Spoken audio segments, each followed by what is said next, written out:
एखादी सुंदर पोरगी बघावी ना, तसा माझा लेक आहे ना, त्या गाडीकडे एकटक काय बघत चालला होता ना, ते देवच ठाऊक.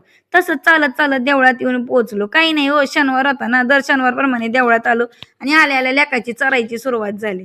आणि शूला जायचं होतं, तर नक्की कुठलं बोट दाखवतात या कन्फ्युजनमध्ये होतं पोरगं. जसं ना थंडीचा सीझन सुरू होतो ना, तसाच आहे ना दुसरा लग्नाचा सीझन सुरू झालाय.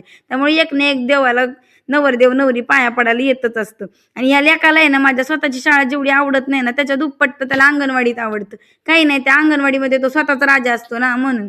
आणि घरी यायला निघालो तर हे उद्योगी कार्ट बिचारा मांजरेला पिडायचं सोडत नव्हतं. तसंच घरी आलं आणि रपा स्वयंपाक बनवून घेतला. युवासचा बाबा नाईटवर आल्यामुळे झोपला होता. त्यांना झोपेतनं उठून घेतलं आणि दोघांनी मस्तपैकी जेवून घेतलं.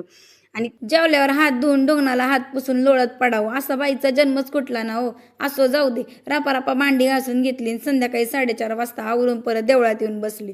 मग 7 वाजता मस्तपैकी आरती पण सुरू झाली होती. आरती झाली आणि स्वप्नीला नाईटला जायचं होतं म्हणून जाताना मंचुरियन भेळ खायची होती. तर भेळीसाठी गर्दी बघा दुनियेची. कसा बसा नंबर लावला आणि मंचुरियन भेळ खाऊन घेतली. मग स्वप्नीलने मला देवळात सोडलं आणि ते नाईटला निघून गेले.